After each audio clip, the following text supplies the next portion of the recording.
I was 13 years old when this happened, and I lived with my parents in an old two-story house in a quiet neighborhood of a small town in the United States. That afternoon, they had to leave in a hurry to deal with a medical issue involving a relative in another city. They weren't supposed to be gone long, maybe a few hours at most. I had stayed home alone before, so no one thought it would be a problem. The house was old, with thick wooden doors, creaky floors, and a basement used more for storage than anything else. The heater was down there too and often made strange noises, so I was already used to random sounds. My parents left in the early afternoon.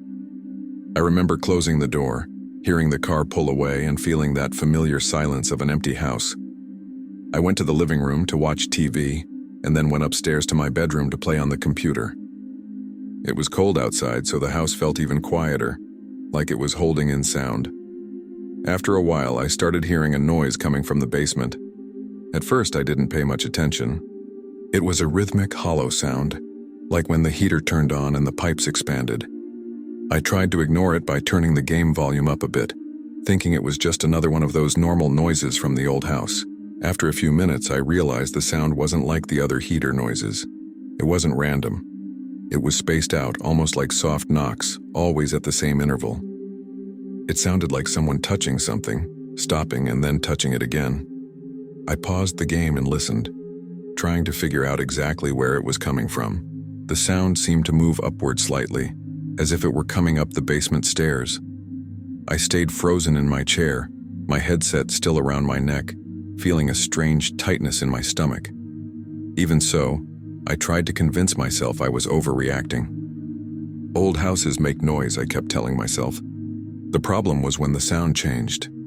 Instead of coming only from downstairs, I heard something that sounded like a heavier step, followed by silence. Then another sound, closer, like someone touching the wall by the stairs. I stood up from the chair and went to my bedroom door, opening it just a little. The house was far too quiet. No TV on, no cars passing outside. That was when I clearly heard someone go up a few steps from the basement and stop halfway up the stairs. It wasn't a random creak. It was the distinct sound of weight on wood, followed by a pause that was far too long to be the heater. My heart started pounding hard, and my hands felt cold. I stood in the hallway for a few seconds, trying to decide whether I had really heard that. The rational part of my mind still tried to find an explanation, saying it could be the house settling or some old pipe. But my body no longer believed that. My breathing was shallow, and I felt a cold sensation creeping up my legs even though I was wearing socks. I heard another sound coming from the basement stairs, lighter this time, like fingers touching the handrail or the wall. It wasn't going up or down anymore, it was just there, stopped halfway. That was when I felt a different kind of fear, more focused, as if something was waiting. I slowly closed my bedroom door and locked it without making any noise. With trembling hands, I grabbed my phone and called my dad. When he answered, I tried to sound normal, but my voice came out shaky. I told him I was hearing noises in the basement and that it didn't sound like the heater. While I was talking, I heard the wood creak again, like someone shifting their weight on a step. My dad immediately became serious and told me to go to the upstairs bathroom, lock the door, and not come out for any reason. I took the phone, moved down the hallway as quietly as I could, and locked myself in the bathroom, sitting on the floor with my back against the door. I sat on the bathroom floor with the phone pressed to my ear, trying to breathe without making noise. The bathroom was small and the sounds of the house seemed louder in there. I could hear my own heart beating. My dad stayed on the line with me, speaking softly, telling me to listen carefully and let him know if I heard anything else. For a few seconds, I heard nothing but silence. I almost started to think it had all been in my head. That's when I heard, muffled but clear, the creak of the stairs again. One single step, then another. It stopped. It didn't sound like someone rushing upstairs. It was slow and careful, like the person was testing where to step. I whispered this to my dad, and he told me not to leave where I was. He said he was on his way back and that he was calling the police. Meanwhile, I stayed there, sitting with my legs pulled up against my chest. The silence would return and then break in short intervals.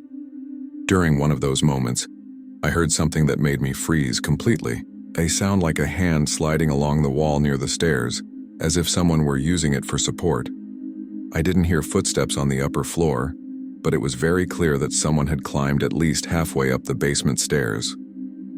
I stayed completely still, pressing the phone to my ear, trying not to cry. The bathroom had a small window too high for me to reach, and the cold light made everything feel even quieter. My dad kept talking to me the whole time, telling me to respond even if it was just "I'm here," so he knew I hadn't passed out. At some point I heard a sound that was different from the rest. It wasn't wood creaking anymore. It was a short, dry sound like fingers lightly tapping the side of the stairs, one after the other, testing. That didn't match any sound the house could make. My stomach turned, and I felt like I was going to throw up from nerves. After that, the sound stopped completely. I didn't hear footsteps going up or down, just a heavy silence like the house was holding its breath along with me. I waited, expecting to hear someone force a door, climb the main stairs, anything. Nothing happened. My dad said the police were already on the way and told me to stay locked in even if everything went quiet. That wait was the worst part. I didn't know if the silence meant the person had left or if they were just waiting for me to come out of the bathroom. I stayed there for what felt like forever, staring at the bathroom door. Every creak of the house made me hold my breath. At one point, I heard a distant sound coming from the basement, like a door being moved carefully.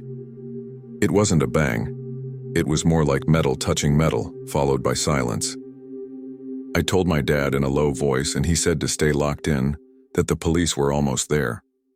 My legs started to ache from being curled up on the floor, but I didn't move. The fear of making any noise was stronger than the discomfort.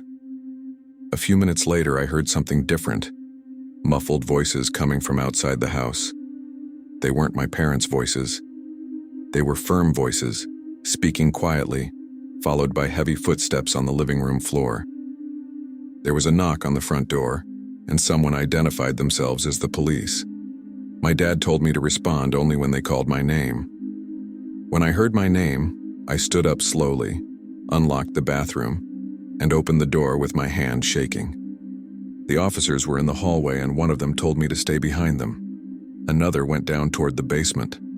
Shortly after, I heard him say that the exterior basement door was unlocked. One of the officers came back up from the basement with an expression far too serious for someone who hadn't found anything. He said there were fresh hand marks on the stairs, clearly visible in the dust and on the wood, as if someone had used the wall and the handrail to climb part of the way up. He also mentioned that the exterior basement door which led to the yard was unlocked, even though my parents always kept it locked. That made my stomach sink completely. Up until that moment, part of me had still been trying to believe it was all just house noise. Hearing that confirmed that someone had really been down there with me. The police did a full search of the house and the yard, using flashlights and speaking quietly to each other. They didn't find anyone. They said the person had probably left through the basement when they noticed movement outside or heard the patrol cars approaching.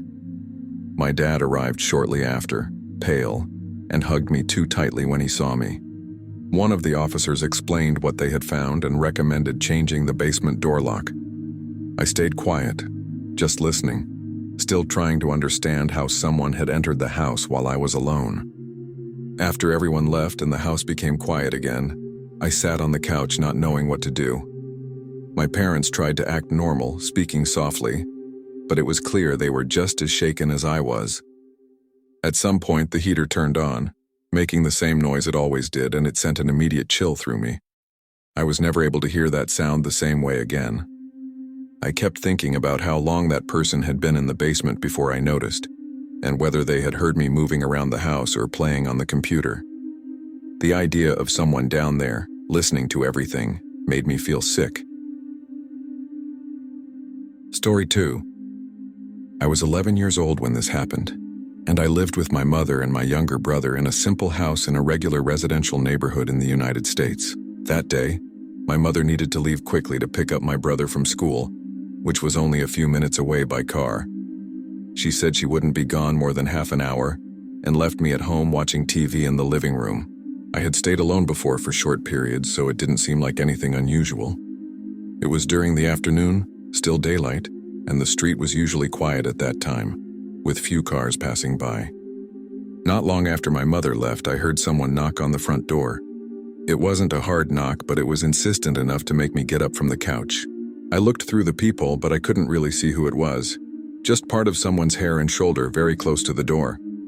A woman spoke from outside, saying she needed a glass of water because she was feeling unwell. Her voice sounded too calm, almost forced. I stood there for a few seconds without answering, with that strange feeling of not knowing what to do. I remembered my mother telling me never to open the door when I was alone. I answered through the door that my mother wasn't home and that I couldn't open it. The woman insisted immediately, saying it would only be a minute, that she just needed water, that she wouldn't do anything. She said my name, which made me freeze because I didn't remember telling her. She said she knew I was alone and that there was nothing wrong with helping an adult. I took a step back without even realizing it. Her tone changed slightly, becoming more rushed and less polite. She asked me to unlock it just enough to pass a cup through. I said no again, my voice shaking. That was when I heard the doorknob move. It wasn't a hard pull, but it was clear. She tested it once, stopped, and tested it again, a little more firmly. My heart started racing, and my hands got sweaty. The woman kept talking outside, saying she was thirsty, that I was being rude, that it was dangerous to leave someone like that out on the street. As she spoke, the doorknob moved again, harder this time. I took a few steps back and started crying without being able to stop. I grabbed the house phone and called my mother, talking too fast, saying there was a woman trying to get in and that I was alone. My mother tried to calm me down over the phone, telling me to lock myself in a safe place and not open the door for any reason. I ran to the kitchen because the phone had a cord and stretched it as far as it would go, staying away from the front door. While I was talking to her, I heard the woman knock again, now harder, and say that I was exaggerating, that she just wanted water. Then her tone changed completely. She said she knew I was alone because she had seen my mother leave, and that no one would arrive in time if I kept making a scene. That gave me a panic I had never felt before. My legs were shaking so badly that I had to sit on the floor. The doorknob moved again, this time with more force, like someone was trying to turn it and push at the same time. I heard a dry sound of metal scraping and felt like I was going to throw up. I was crying while talking to my mother, barely able to form sentences, and she kept saying she was already on her way and that I needed to stay away from the door. I dragged myself down the hallway and went into the bathroom, locking the door behind me. Even from there, I could hear the woman talking, now lower, closer to the door, as if she were leaning against it. She kept repeating that I was being mean, that it was just a little opening that no one needed to know. I sat on the bathroom floor with the phone to my ear, trying to breathe. The bathroom felt too small in that moment, and every sound in the house felt loud. I heard the woman stop talking for a few seconds, and that was worse than when she was shouting. The silence felt intentional, as if she were listening to figure out where I was. Then I heard footsteps moving slightly away from the front door, and for a second I thought she had left. But soon I heard something different. The sound of the door being touched again, lower down, near the lock, as if she were trying another way. The metal made a short, dry sound I had never heard before. My mother kept talking to me, asking me to respond, not to hang up. I was crying so hard I could barely speak, only saying that the woman was still there. Then I heard one last strong pull on the doorknob, followed by a scraping sound like something slipping. Right after that, silence. I didn't hear footsteps going away or the door slamming, just that heavy silence. A few minutes later, I heard my mother's car stop in front of the house. The woman was gone when my mother ran inside, but the doorknob had visible marks, fresh scratches, like someone had tried to force it. My mother hugged me tightly as soon as she came in, and I couldn't stop crying for several minutes. She examined the door carefully and ran her finger over the scratches on the doorknob, saying they hadn't been there before. The lock looked slightly crooked, as if it had been forced more than once. My mother went out onto the sidewalk to look around, but the street looked normal. No one walking, no strange cars parked. It was as if the woman had simply disappeared at exactly the right moment. That confused me and scared me more than if she had still been there. My mother called the police anyway. While we waited, she locked all the doors and windows and stayed with me in the living room. I felt embarrassed for crying like that, but I couldn't control it. When the police arrived, they looked at the doorknob, tested the door, and said there were indeed recent marks of force. They asked if I had opened it at any point, and I said no. They asked if I knew the woman, if she had given a name, but all I remembered was her voice and the way she spoke, as if she had a right to come in. After the police left, the house felt strangely silent. My mother tried to act normal, made a snack, turned on the TV, but I couldn't leave her side. Any noise near the door made me jump. I kept replaying the moment when the woman said she knew I was alone. That wouldn't leave my mind. It wasn't just the request for water. It was the way she spoke, as if she were certain I would eventually open the door. Even as a child, I understood that it hadn't been an innocent request. That night, I slept in my mother's room with the light on. In the days that followed, I avoided staying home alone, even for a short time. My mother changed the door lock and started watching the street more closely. The woman never came back, and no one in the neighborhood knew who she might have been. Still, whenever I remember that day, I don't think only about the fear of opening the door. I think about the insistence, the forced calm, and the fact that she left exactly when my mother arrived, as if she knew how much time she had. After that, my mother constantly reminded me never to open the door, even if the person seemed to need help. I already knew that, but living through it completely changed how I understood danger. It wasn't someone shouting or trying to break in right away. It was someone speaking softly, insisting, trying to make me feel guilty for saying no. That was what stayed with me the most, the feeling that she was trying to convince me, not scare me. As if she knew that, with a child, persistence worked better than threats. Today, many years later, I still remember her voice clearly.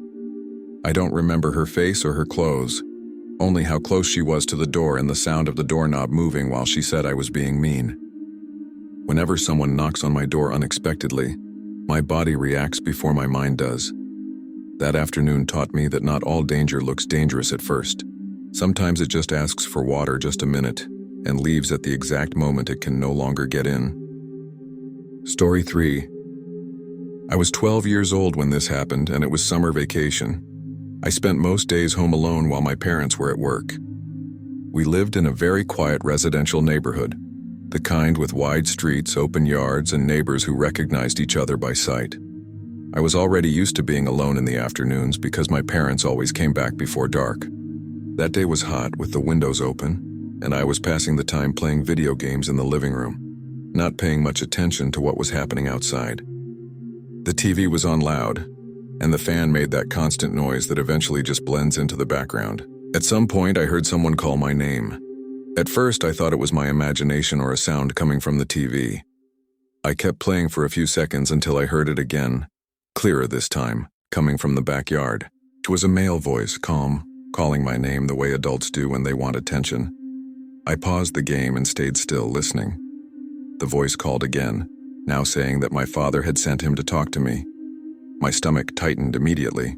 My father never sent anyone to our house without telling me, especially not during work hours. Even so, I got up slowly and went to the window that looked out onto the backyard, trying to see who it was. When I looked out the window, I saw a man standing near the back fence. He was outside the yard, leaning against the wire fence as if he had been there for a while. He was an adult man, wearing a cap and a light-colored t-shirt, smiling in a way that didn't feel natural. He looked straight at me when he saw me at the window and repeated my name, saying again that my father had asked him to call me. The way he spoke sounded rehearsed, as if he expected me to recognize it as something normal. I didn't remember ever seeing that man before, but he said my name with a lot of confidence. I stood there for a few seconds without answering. His smile stayed the same, but his eyes didn't change. He said he needed to talk to me quickly, that it was something simple, and he took 2 steps toward the backyard gate. That made my heart race. I took a step back and slowly closed the curtain, trying not to make any noise. The feeling was that he knew exactly where I was inside the house. I went into the hallway, my legs shaking, and hid in the bathroom, locking the door. With sweaty hands, I grabbed the phone and called my father, talking too fast, saying there was a man in the yard who knew my name. My father took a few seconds to understand what I was saying, but when I told him the man had said, "You sent me," his tone changed immediately. He told me not to leave the bathroom for any reason, not to answer anyone else, and to stay on the line. While I was talking to him, I heard a noise coming from the yard. It wasn't a voice, it was a dry sound like footsteps on dry grass moving back and forth. Even with the bathroom door closed, I could hear it because the window was open because of the heat. That put my whole body on alert, like I was certain the man was still there. I stayed sitting on the bathroom floor, the phone pressed to my ear, trying to breathe slowly. My father said he was already leaving work and that he had called a neighbor to keep an eye out. At one point, I heard something that made me freeze completely. A short metallic sound like the backyard gate being touched or tested. I didn't hear it open all the way, just the quick noise of someone messing with it. Right after that, silence. I didn't hear footsteps going away or my name being called again. That silence was worse than the voice because I couldn't tell where he was. I stayed there frozen, counting the seconds, waiting to hear anything that would tell me he had left. My father kept talking to me, telling me to stay quiet, and that help was on the way. The heat in the bathroom felt worse now and the fan didn't reach in there. At some point I heard footsteps close to the house, not in the open yard but near the back wall, as if someone had approached the back door. I didn't hear the handle move, but I heard something lightly brush against the wood, like a hand passing by too quickly to be accidental. I gripped the phone tightly, afraid to make any noise. A few minutes later I heard familiar voices outside. It was my father arriving with a neighbor. Only then did I have the courage to unlock the bathroom. When I opened the door and went into the living room, the yard was empty. There was no one near the fence.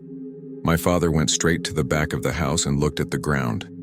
He called me over and pointed to the grass near the back door. There were fresh footprints marked in the dry dust and dirt, leading from the fence to very close to the door. There were no clear marks showing someone leaving. That gave me a knot in my stomach because it meant the man had come closer to the house after I hid. My father walked around the entire yard with the neighbor, checking every corner, calling out to see if anyone was there, but there was no response. The fence was intact, the gate closed as if no one had passed through in the last few minutes. Even so, the footprints near the back door were too clear to ignore. They didn't look old. The ground was marked in a way that showed where someone had stopped, as if they had stood there for a few seconds. My father went quiet, took a deep breath, and asked the neighbor to call the police. I stood in the kitchen doorway not knowing where to look, feeling a strange cold in my stomach despite the heat. While we waited, my father asked if I had seen the man's face clearly, if he had said anything besides my name. I tried to remember details, but my head felt scrambled.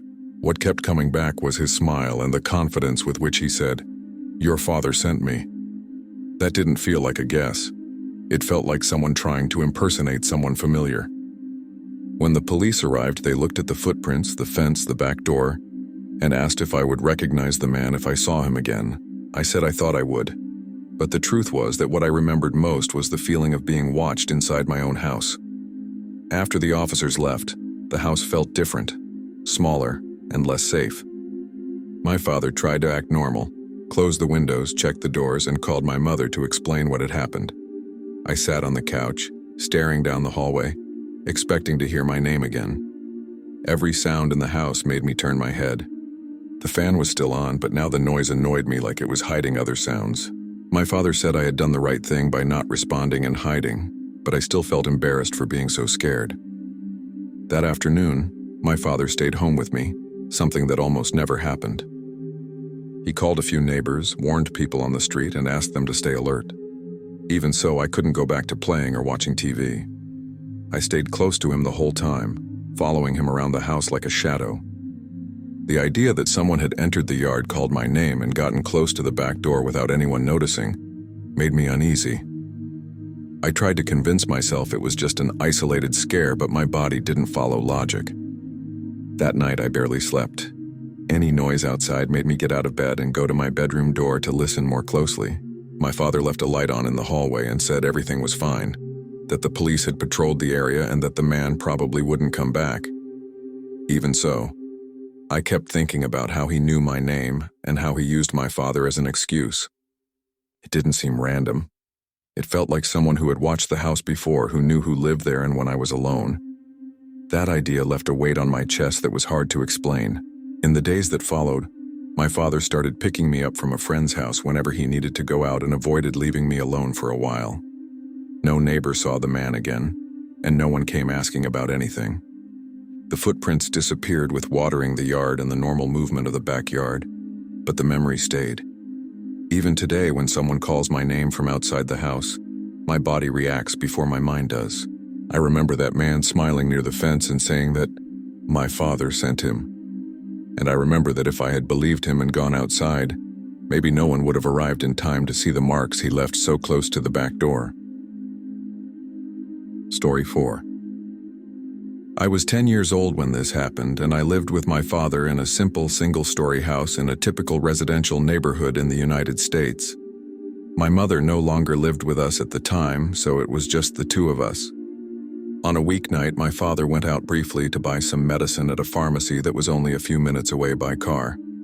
He said he wouldn't be long and left me in the living room watching TV with the lights on. I had stayed alone before for short periods, so I didn't think it was strange. It was dark outside and the house felt quieter than it did during the day. I was sitting on the couch with a thin blanket over my legs, watching a cartoon I wasn't really paying attention to.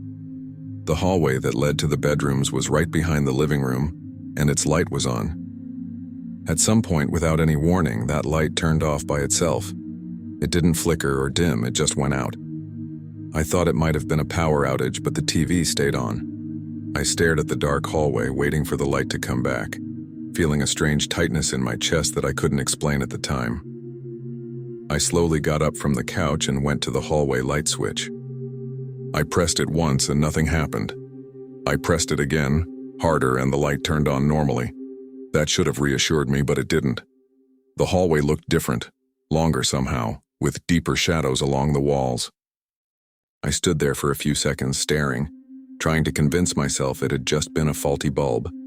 That was when I saw something move. A shadow crossed the hallway wall toward the bedrooms. It wasn't a shadow cast by someone walking past. It moved smoothly, continuously, as if it had passed through the wall itself. My body reacted before I could think. I stepped back and felt my heart pounding so hard it hurt. The light was still on, but the hallway looked empty now. I didn't hear footsteps. I didn't hear doors. Nothing. Just that heavy silence that comes after something wrong happens. I called my father's name in a low voice, almost a whisper, even though I knew he wasn't home. There was no answer.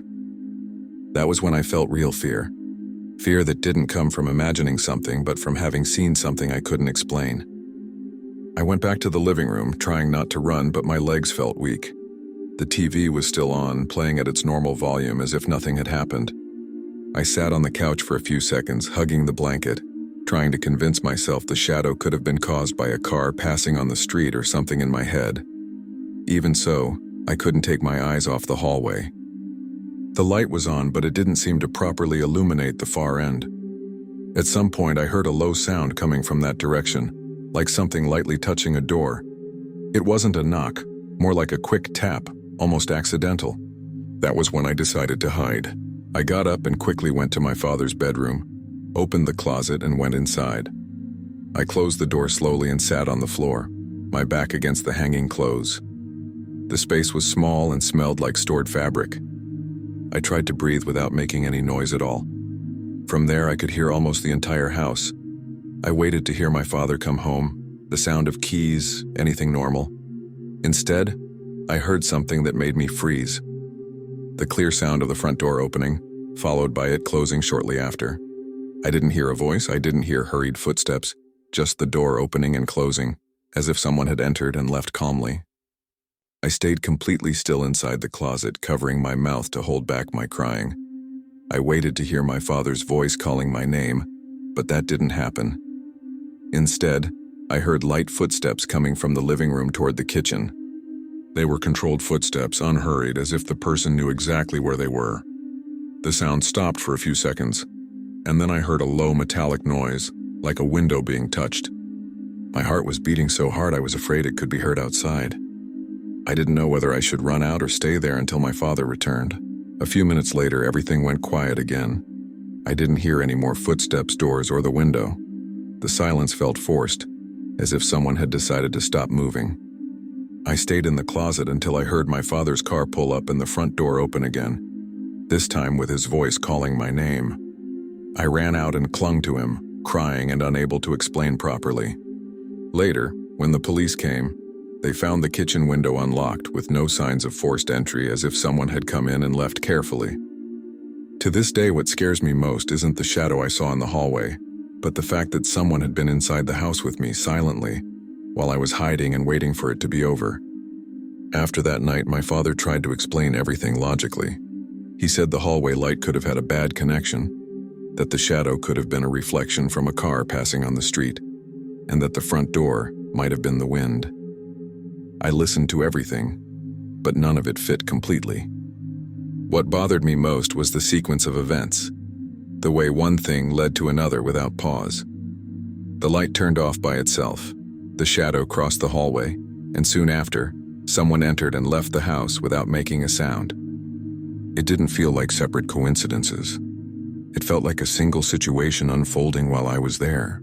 The police asked questions, checked the yard, tested the kitchen window, and said there were no signs of forced entry, because someone had likely entered without forcing anything.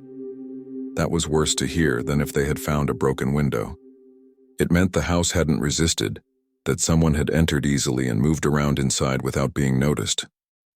That night, I slept in my father's room with the light on, waking up at every noise. Even after everything returned to normal, I was never again able to stay alone at night without remembering that shadow in the hallway and the sound of the door opening and closing while I was hiding, trying not to make any noise. Story 5. I was 9 years old when this happened, and I lived with my mother in a 2-story house in a quiet residential neighborhood in the United States. It was during the school year, but on that particular day my mother left for work in the morning and said she would be back before lunchtime. It wasn't the first time I'd stayed home alone during the day, and she always left everything organized with the TV on and snacks ready. The house was quiet at that hour, with most neighbors out. I remember feeling excited because I could play without anyone telling me to do homework or turn the volume down. I spent the entire morning in the living room, playing with toy cars and talking to myself while I made up stories. I had always done that, so it didn't feel strange to me. At some point, I started talking louder, responding as if someone were listening. I said things like, "Wait a second, and now it's your turn." I don't remember exactly when that changed. I just know that I started telling myself that I was playing with a friend. I said he was upstairs in my mother's bedroom. To me, that felt normal, like any child's game. At some point while I was talking out loud, I heard a sound coming from upstairs. At first, I thought it was just the house making noise, like it always did when someone walked around upstairs, but the sound repeated, similar to light footsteps moving from one side to the other. I shouted that I was coming and climbed 2 steps of the staircase, but I stopped there. I remember saying that my friend could wait because my mother didn't like it when I went upstairs alone. Even so, I kept talking, answering questions that no one had asked out loud. I said he was in my parents' bedroom near the bed. After that, I stayed in the living room again, playing and talking to myself as if nothing were strange. The footsteps upstairs came back once more, short and spaced out, and then stopped. I remember saying something like, "Now stay quiet," and the noise really did stop. I didn't feel afraid at that moment. I just thought it was part of the game. It was daylight, the house seemed normal, and I didn't think about calling my mother. I kept playing until I heard the front door open. When my mother came home, I ran up to her excited, telling her that I had made a new friend while she was gone. I said it casually, like I was talking about a cartoon or a game. She smiled at first, thinking it was just imagination, and asked where he was. I answered that he had stayed upstairs in her bedroom because he liked playing there better. Her expression changed a little, but she didn't say anything right away. She just asked me to stay in the living room while she went upstairs to change clothes. A few minutes later, I heard my mother call my name, her voice different, lower. I went up the stairs slowly and saw her standing in the bedroom doorway, looking inside. Her bed was visibly rumpled, as if someone had sat or lain there for a while. The blanket wasn't the way she had left it that morning. The closet door was open, even though she was sure she had closed it before leaving. My mother asked if I had gone in there at any point, and I said no. She stayed silent for a few seconds. That felt too long. She asked me what this friend was like, trying to sound calm. I described him in the simplest way possible without thinking it was strange. I said he was tall, that he spoke quietly, that he had dark hair and wore a jacket even inside the house. I said he stood still for a long time and sometimes sat on the bed because he said you could hear the street better from there. My mother grew more and more serious as I talked. She didn't interrupt me at any point. She just listened until the end, as if she were trying to decide whether it was just imagination or something she didn't want to confirm. She told me to go downstairs and stay in the living room while she called someone. I kept playing on the floor, but now the house didn't feel so normal. I didn't hear any more footsteps upstairs. The silence felt different, heavy. After a while, my mother came downstairs and said we were going out for lunch. She grabbed her purse too quickly and told me to put on my shoes without explaining much. When we left, I noticed she locked the door more carefully than usual.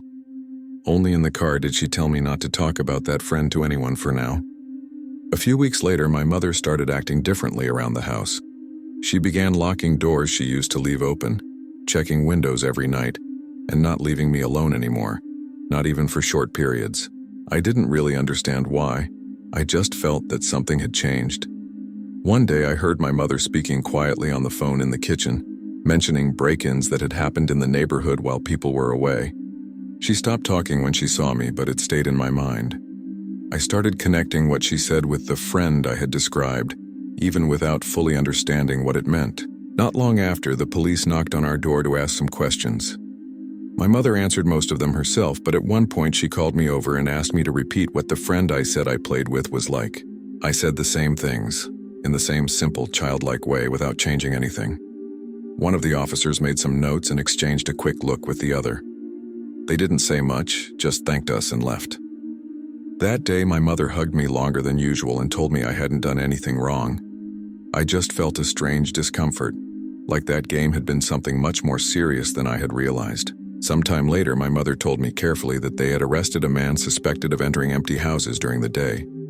He didn't break doors. He just went in when he found an unlocked window.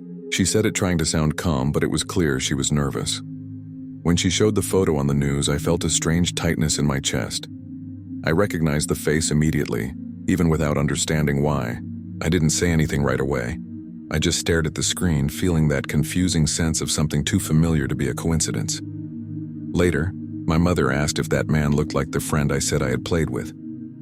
I said yes because he did. The hair, the jacket, the serious way he looked. She took a deep breath and turned off the TV. After that, she never talked much about it again. She just started reinforcing rules that had been looser before. Doors always locked, windows closed. No one comes into the house without an adult. I grew up and forgot details from that time. But even today, I remember how natural it felt to talk to someone who shouldn't have been there. The part that scares me most isn't having had an imaginary friend, but the fact that I never realized at any point that he wasn't imaginary. After that, the house never felt the same to me again. Even as a child, I started paying attention to sounds I used to ignore, to half-open doors, to footsteps that didn't match the routine. I stopped playing while talking to myself like that. When I got bored, I turned the TV up louder or went out to the yard where everything felt safer. My mother noticed the change, but she never pushed me to explain. I think she preferred to let some things stay unspoken, the same way I did. Today, looking back, what bothers me most isn't the scare itself, but the fact that I thought everything was normal. I wasn't afraid while I was talking to that friend. I didn't question the footsteps upstairs or the fact that he stayed in my parents' bedroom. Only later, with time, did I understand what had really happened. Someone was inside our house with me while I played in the living room, and I didn't sense any danger at all. That idea still gives me chills because it shows how easy it is for someone to hide in plain sight from a child, when the child trusts too much the place where they are supposed to be safe. Story 6. I was 14 years old when this happened, and I lived with my parents in a 2-story house in a typical residential neighborhood. That night, they were working late and left me home alone after dinner. It was raining heavily, one of those constant rains that makes everything dark and quiet, with the sound of water hitting the roof nonstop. I was in my bedroom using the computer, with the door slightly ajar and the light on. The house felt normal, just quieter because of the rain and their absence. At some point, I heard the doorbell ring. It wasn't just once, it rang twice in a row with a few seconds in between. I found it strange because no one usually showed up at night, especially with weather like that. I went to my bedroom door and stood in the hallway listening. The doorbell rang again, more insistently. I looked through the peephole in the front door and didn't see anyone. The porch was empty, just the heavy rain and the streetlight reflecting off the wet ground. I stood there for a few seconds, trying to figure out if someone had pressed it and left quickly. I went back to my room trying to convince myself it had been a mistake. Maybe some kid from the neighborhood messing around before the rain got worse.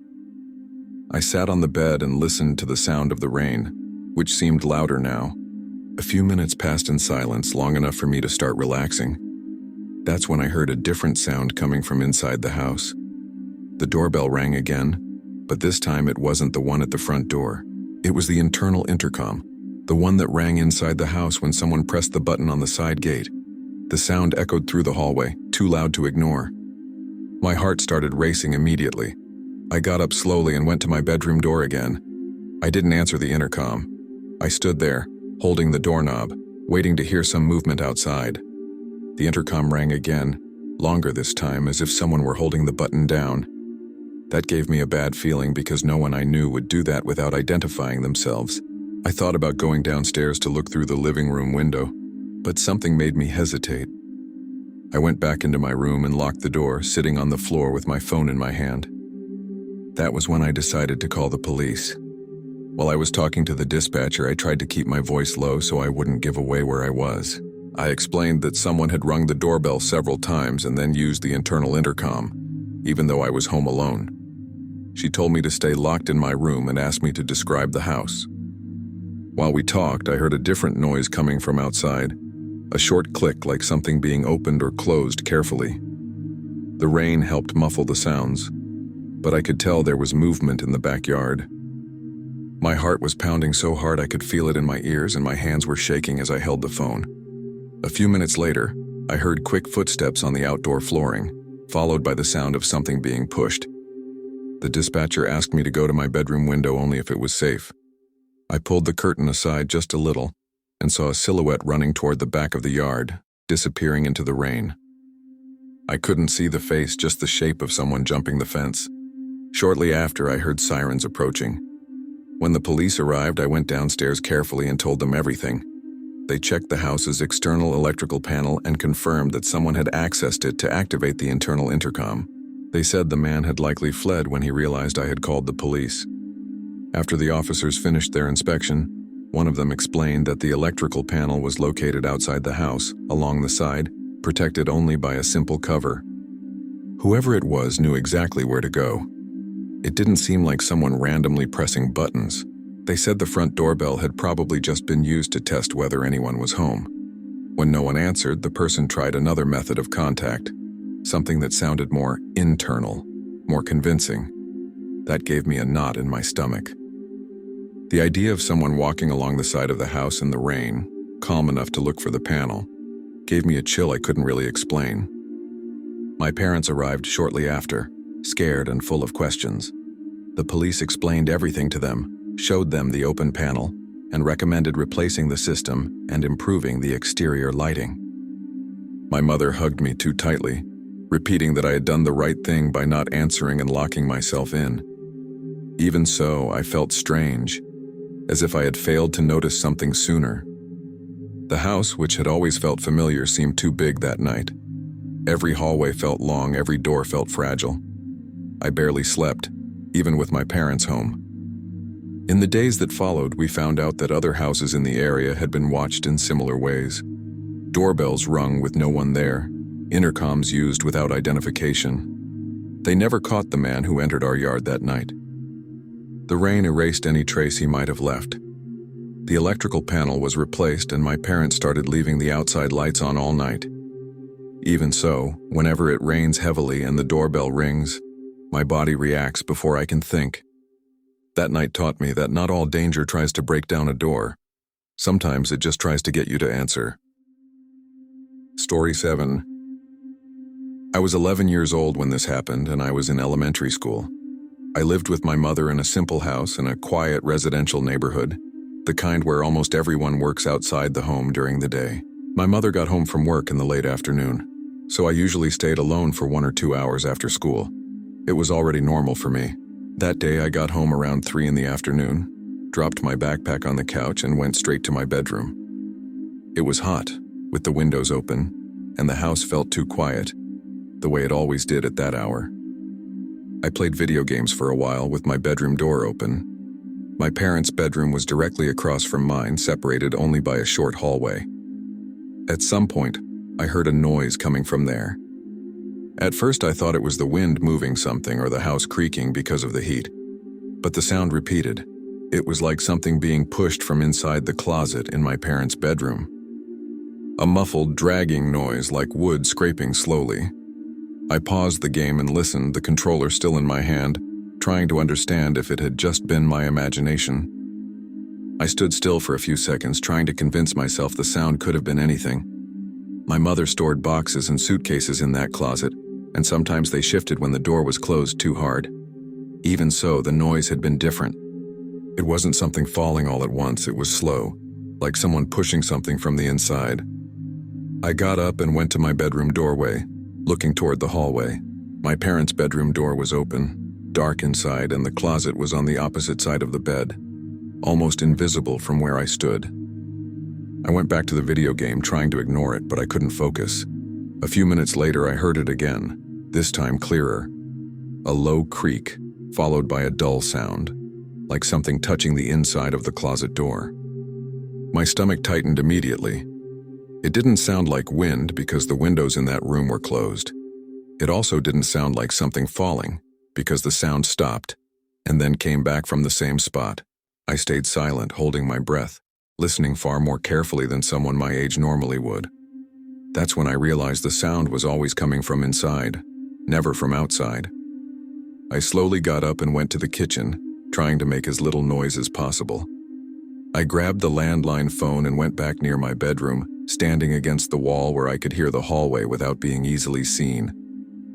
The noise came back once more, now accompanied by something that sounded like fabric being dragged. It wasn't loud, but it was far too clear to be imagined. My heart started racing, and I felt a strange heat rise through my body even though I hadn't been running. I thought about screaming, but the idea of drawing attention scared me even more. With trembling hands, I called my mother. When she answered, I tried to speak normally, but I started crying before I could finish the first sentence. I told her I had heard a noise in her bedroom closet and that it sounded like someone was inside. She became serious immediately and told me to go to my bedroom bathroom and lock the door. I ran there, took the phone with me, and sat on the floor with my back against the door. While she was talking to me, I heard something that made me freeze completely, the clear sound of the closet door beginning to open slowly. It wasn't a quick crack. It was the continuous creak of wood moving carefully. I stayed frozen on the bathroom floor, gripping the phone so tightly my fingers started to hurt. The sound of the closet continued for a few seconds, far too slow to be an accident. Then the creaking stopped, followed by a long, heavy pause as if whoever was there was listening. My mother kept talking to me on the phone, telling me to answer, not to hang up, but I could barely speak. Then I heard a light step in the hallway, almost a dragging footstep. It didn't sound like someone walking normally. It sounded like someone trying not to make noise. I pressed my back harder against the bathroom door, as if that could stop someone from coming in. The silence suddenly returned, which was even worse. I didn't hear the closet close, I didn't hear any more steps, nothing. The entire house felt frozen in that moment. My mother said she was already on her way and had called the police. She told me to stay exactly where I was, even if everything went quiet. I stayed there, sitting on the cold floor, staring at the gap under the door, waiting to see a shadow pass by. Nothing happened, but time felt like it had stopped. After a few minutes that felt much longer than they really were, I heard a different sound coming from my parents' bedroom. It wasn't a step or a creak. It was the dull sound of something being pushed carefully, followed by a soft click like a window being opened slowly to avoid attention. My heart started pounding even harder. I couldn't see anything from where I was, but the silence had changed. It was no longer empty. It felt like someone had moved to another part of the house. I stayed in the bathroom without moving, answering my mother only with, "I'm here," when she asked. At some point, I heard the distant sound of a car stopping on the street, but I didn't know if it was hers or someone else's. Only later did I hear familiar voices outside and someone knocking on the front door calling my name. My mother arrived with the police a few minutes later. I came out of the bathroom crying, my legs weak, They went into my parents' bedroom and opened the closet. It was empty, no boxes out of place, nothing broken. But the bedroom window was open, even though my mother was certain she had left it closed that morning. The officers searched the entire room with flashlights, checked behind the bed, inside the closet, and even the hallway. One of them went to the backyard and came back saying the window gave direct access to a more hidden section of the street. There were no clear signs of forced entry, no broken glass. The window had simply been opened. That confused me more than if something had been broken. It meant someone had come in and left calmly without forcing anything.